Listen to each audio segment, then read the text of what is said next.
Hello, my friends, and welcome back. Thank you very much for being with me again today.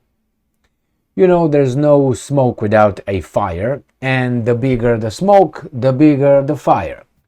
Now, the big smoke comes from Ukraine, and Ukraine is coming out and defending itself from some rumors. Now, if those are just rumors, you don't need to come out and defend yourself unless there is some truth in those rumors. I will share with you two articles coming from the Ukrainian side, not from the Polish side or the Russian side, where the Ukrainians foreign ministry, one of the spokespersons over there, comes out and denies that Ukraine would like to topple the Polish government. So that's the smoke and some fire somewhere. So let's see this little article starting at from Ukrainska Pravda. It is Monday, 25 September 2023. Ukraine's foreign ministry denies allegations of planning to overthrow Polish government. That's the smoke. Where's the fire? If there would be no fire, there would be no smoke. And for the Ukrainians to come out and deny, why do you need to come and deny it?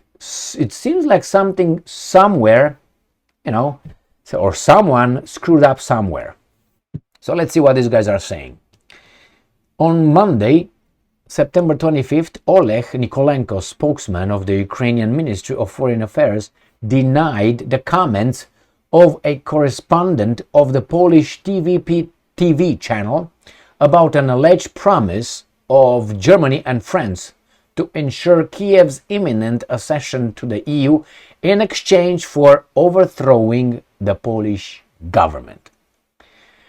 The comments in question are that the Dominika Kosic, the Brussels correspondent of the Polish TVP public channel, which she tweeted on Monday. According to Kosic, sources in Brussels, and I'm quoting, unofficially reported about a promise by Berlin and Paris of Ukraine's quick accession to the EU on the condition of Kiev helping to overthrow the current Polish government. End quote, because, and I'm quoting again, without changing the treaties, the EU cannot be expanded, and it is Poland that blocks these changes. What do you think that is? The Foreign Ministry spokesman said that information was untrue and Kiev, quote-unquote, categorically rejects such insinuations, end quote. And I'm quoting this guy. Ukraine has not received any such proposals and has never had any intentions of interfering in the internal affairs of Poland. Moreover, Ukraine highly appreciates Poland's support in repelling Russian aggression, supporting our path to EU and NATO membership. End quote, Nikolenko added. He also stressed that only the day before, President Zelensky presented state awards to Poles in gratitude for solidarity with Ukrainians, which means zero. I can do that as a president. I can give you 50,000 if you want, and I'm still going to overthrow your government. There's no connection between that. And I'm quoting, we are convinced that the efforts to undermine the high level of respect and cooperation. Okay, that's bullshit. Let's go to the next article here. And this is from the New Voice of Ukraine. Ukraine denies rumors of offer to topple Polish government.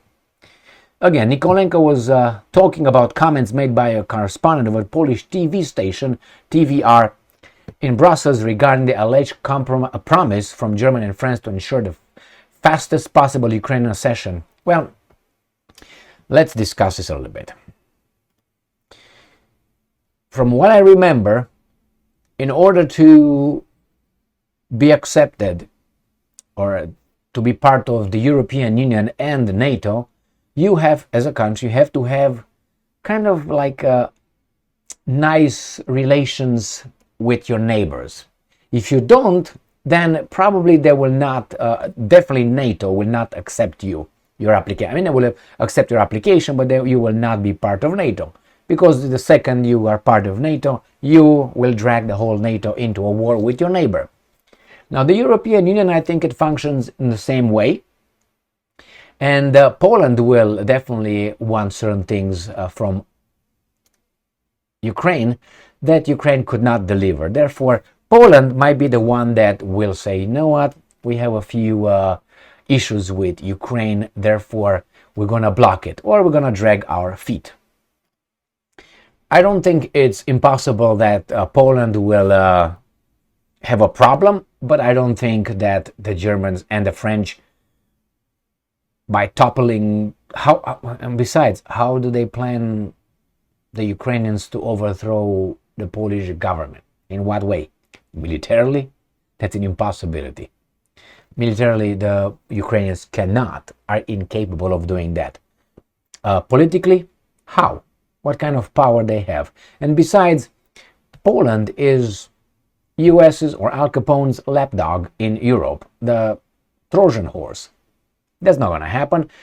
If Al Capone catches wind of this, going to come and smack France and Germany and send them to clean their rooms in 3 seconds.